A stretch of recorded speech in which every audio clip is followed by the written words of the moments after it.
Assalamu alaikum dostlar.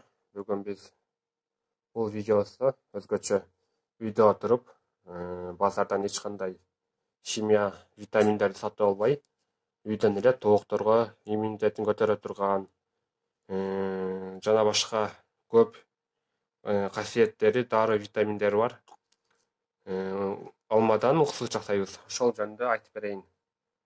Азыр болсо биз көрүп турганыңыздардай эле бул алма. Бул алмадан азыр уксус жасашын көргөзүп кетейин. Анын башында эле айтайын, кандай керектери бар, кандай пайдасы бар тоокторго бергендин. Биринчиден, тооктордун болсо бул ичиндеги бүт органдарын тазалап, анын ичинде көп неме кылат да, иммунитетин көтөрүп тооктордун. Жана башка жана антип ооруган майда шүйдө оорулардан алдын ала сактап турат болчу. Ден соолугун чың кылып сактап турат.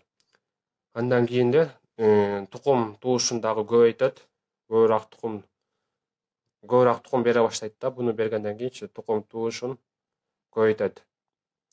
Дагы башка, bundan башка жанагы тукум тууганда кээ тооктордун кээде витамин жетишпегенде тукумдун кабыгы мындай жукарып кетет да. Ошол тукумдун кабыгы жукарыш үчүн, жукарып кеткенде ошол витамин берсе, негизи өтө пайдасы чоң да. Негизи эле ал эле учурда эмес, бир жыл тынбай, бир жыл эмес, күндө бере берсе болот да. Бунун эч кандай зыянчылыгы жок. Көп бергеничи. Бирок буну биз болсо бир жумада бир жолу беребиз. Бир жумада бир жолу суусуна кошуп беребиз. Бул болсо жанагы тооктордун ичине курт кирип, ичинде курту бар болот, ошол ооруларды жакшы. Андан тышкары жанагындай ич өткөк болуп, ич өтүп кетишет го. Ошолорго дагы өтө аябай мындай жардам берет да. Кийин жаңы чыккан чөжөлөргө деле буну бере берсе болот. Эч кандай зыянчылыгы жок, наоборот. Жакшы чөжөлөр жакшы чоңоюп, жакшы чыйрак болуп чоңоюшат. Негизи базарда деле сатат, ветаптикада ушундай витаминдер.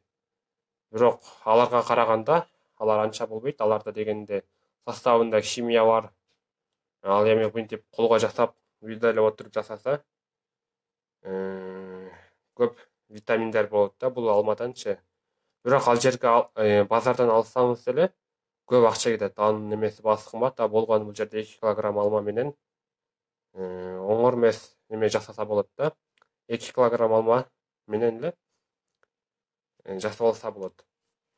Андан тышкары дагы бул тооктордун ден соолугуна пайда дедик. Жана башка дагы көптөгөн А, Б, В, С, кальций, калий, С ушуга окшогон көптөгөн өзүнө пайдалуу витаминдер бар, тоокторго пайдалуучу. Кышында көбүрөөк берсе жакшы болот буну. Жаз, жай, күздө мезгилинде азыраак. Эми жаз, жай, күздө болсо бир жумада бир чоң кашык менен бир жарым литрге бир чоң кашык менен бирди кошуп берилет. Кошуп беребиз биз жаз, жай, күз мезгилдеринде. Ал эми кышында болсо буну суукта буну берсе жакшы болот да. Негизи бир жумада 2 жолу ошентип бир жарым литрге бир чоң кашык ушул уксусту кошуп берсе жакшы болот. Андан кийин азыр биз уксустун кантип жасалыш жолдорун сиздерге көрсөтүп берели. Негизи уксусту жасап атканда бул алма турат. Ушул алманын мына ичиндеги мусору жок кылып, бардыгын турап, мусору жок кылып, азыр тазалап алабыз.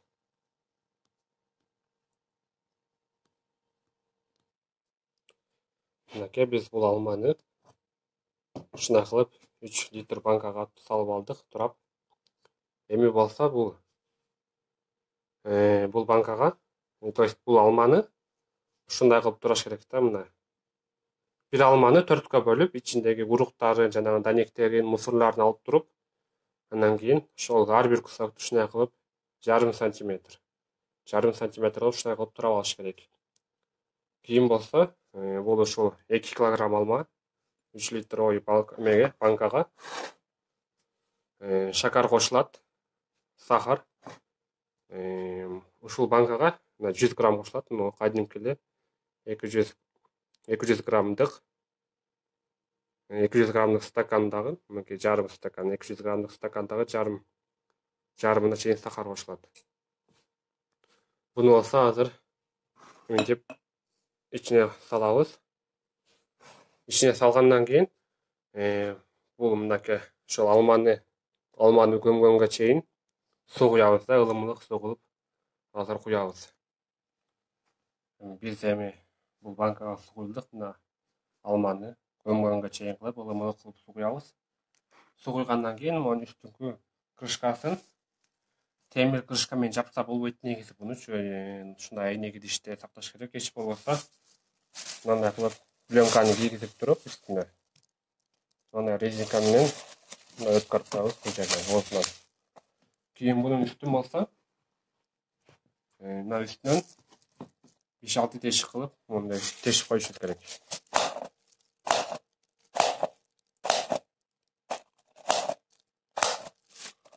Ушинтип тешип койгондон кийин муну азыр буну эшикке коюп ичип суу өзү жылуу жерде сакташ керек да. 40 күн ушул боюнча ушул үйдүн ичине эле, комнатанын ичине эле коюп коебуз. 40 күндөн кийин ушул мына ичиндеги суусун эмеге куюп аласыздар. Бир ушундай кайра эле ичиндеги мына туралган алмаларын алып саласыздар дагы. Калган ошол сироп калат, уксус. Яблочный уксус деп коет, ошол уксус. Ошол уксусту 1,5 литрге 1 чоң кашыкты кошуп толукторго бере берсеңиздер болот.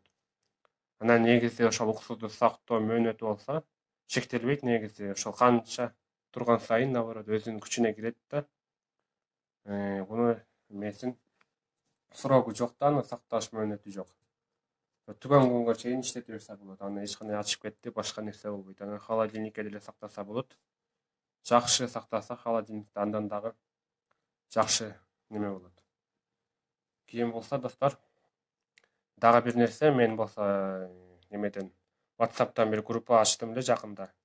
Ошол группага каалоочулар болсо, номериңиздерди комментарийге жазып койсоңуздар болот. Ошол группага ошо тоок баккан жөнүндө, тооктун оорулары жөнүндө жана башка билбеген нерселерди ошол жактан билесиздер, үйрөнөсүздөр деген ойдомун. Ошол үчүн кааласаңыздар комментарийге номериңиздерди жазып койсоңуздар, ошол жактан дагы байланышып, WhatsApp группабыздан дагы сүйлөшүп турабыз. Анан достор, видеобуз жакса, каналга кошулуп, лайк басып, колдоп туруңуздар. Жакында мен дагы неме жасап атам, видео жасап атам, жакында киргизем.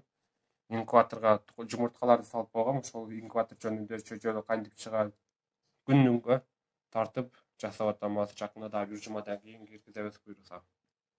Ошол достор, каналга кошулуп, ошол видеону бардык досторуңуздар менен бөлүшүп койгонду суранат элем. Аман туруңуздар.